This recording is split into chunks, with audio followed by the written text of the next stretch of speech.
Hey everybody, this is Calvin Waite. I trade crypto for a living. I'm not a registered or licensed financial advisor, planner, or broker, so nothing on this channel should be taken as a recommendation to buy or sell. I also trade all of these things, so I probably have a vested interest in there. But there's plenty of entertainment value and lots of education, so this will be awesome. For those of you who didn't know, my subscription channel is live. So look at the link in the description over at cryptoinfluencers.com and you can see how I make all of my trades and what I do and what I think about everything. This channel is for more hypothetical and looking at trends, and the other one is for actual trading. So you might be interested in that. Good morning, everybody. Happy Wednesday. So, quite a lot going on. The biggest news of all is that Bitcoin just barely had its lowest daily close for the past few years. Yesterday we closed at 18,791, and our cycle low that I had expected to be our low was 18,979. So we've closed lower than it by almost $200. And this chart's looking pretty sad. There's a case for double bottoms, but I just have a hard time with double bottoms. I feel like they are very rare. They're very rare that they hold, and usually if you've hit a resistance, especially a major resistance, well, in this case it's a support. So we hit a major support, something that we hadn't touched for years, right? And then we come back up and then we retouch that same support or slightly lower, and it's major. It's not like you interact with these levels and suddenly it's all balloons and butterflies. I'm more nervous of a downside. I think there's a higher chance for more downside than I think there is upside, and that's just my opinion. But it just doesn't look good. Where we've been looking at the structures of this chart. We had this really strong down, and we had a pretty serious attempt at breaking out during this bull flag, this period here. We had a pretty serious attempt at this, and it all broke down, and then we fell. There was no attempt to break out here, and then down here there was a breakout. There was an attempt. So I just wanted to see how significant the levels are. So I'm going to take it from the bottom here to the top here. We had a 35% attempt from the lowest close to the highest close. 35%. And then let's zoom in and see what our attempt was. 28.98%. So what the story that this picture is painting is that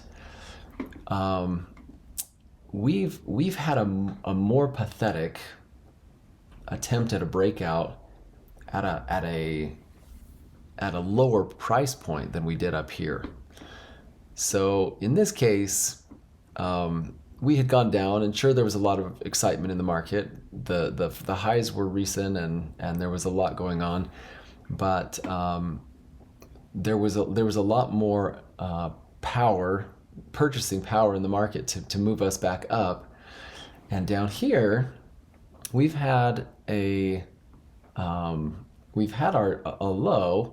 and usually when you get a buying opportunity like this, there's more pressure. The lower you get, usually the bounce is bigger. In our case, the bounce is smaller. And now we are testing new lows, and I feel like we have one more drop to go. And that is going to impact the rest of the market. quite significantly. Let me just draw one final line, and I'll remove it, but I'm going to draw this line from here and go straight across.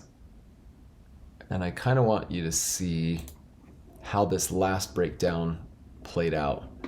So we had this sideways motion. We had sort of a fallout, and then we got steeper and steeper. And when we finally crossed below our candle body low, we had a pretty good drop. It was 4 days of pretty significant drop. And so when we break this low, it's going to happen pretty fast. So let me remove that off. And I just feel like the same behavior is at play. I feel like today is sort of this, I feel like it's a day of everyone's kind of in a shell shock situation where they're like, it's dropped down here. I'm really uncomfortable, but nothing's really hit the fan quite yet. And I think that it's coming. I just don't think that we're going to sit here and do nothing. But I think we'll have our answer within days. I don't think this is going to be a long-lasting thing. There's just a lot of problems closing down this low. If you close down here, you have all kinds of problems. One is our most recent low at 19,500. This will be resistance. We will have to touch it several times probably before we can break through it. The other thing that's glaring is obviously our 2017 high. This is such an emotional level that now that we had such a big candle to really drop through it, what does it look like on the other side? And this will play on the weekly chart because if we get this weekly close in 4 days, 9 hours, this will be a very substantial move. We would absolutely have to in the next week move back up above about 19,800 or somewhere in there. We would have to recoup. We would have to take back this line very, very quickly. We'd have to do it in the next candle, because if we had a full candle open and close down below here, every technical analyst would be bearish on this. And it doesn't matter if retail technical analysts think something. It matters what the whale technical analysts think. The people with the money. That's where I think this is gonna kind of get a little ugly, and it will impact the rest of the market. So I think this is kind of trumping a lot of the rest of the moves in the market.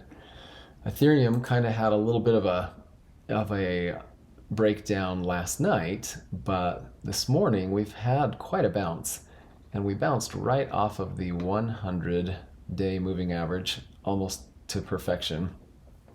And so it'll depend on where this closes, but if we sink back to the middle or something like that, there's probably more downside in store. If we pull this up here, we just kind of have a situation where Ethereum just has no direction, because we've had such a bearish candle, and this would be extremely bullish, and having those together, it really shows indecision in the market. So there's no clear direction even with that, and there's not enough days in a row to find a candle like this. Even though it's bullish, you need usually this would have more power at the bottom of a downtrend. I think a 1-day downtrend is not really enough to signal a giant reversal, but I'm still just a little bit wary of Ethereum, but only because of Bitcoin. Today's candle is pretty small. We will have to, we'll see where it closes, but if we get a little bit of a doji candle, it would help for a little bit of upward momentum, but I just don't think we'll be out of the woods very quickly. So it's complicated. This is definitely there's a lot at play here, and a lot of times you as a technical analyst, you can point to specific rules, and you can get a target pretty easily. But the price action that we're dealing with, there's a lot more emotionality going on, and the nuances are just very difficult to read. So we're just going to have to be patient and let some of this play out and give us a true direction. Because Bitcoin is taking a break and Ethereum's, recovering pretty well, it's giving the alts a pretty good run. We've got plenty of green today, but you have to remember there's a lesson where you get excited about a green day, but if you have $100 and you lose 10% in a day, you've lost $10. Well, the next day, if you have a green day and everything goes up 10%, you haven't broke even.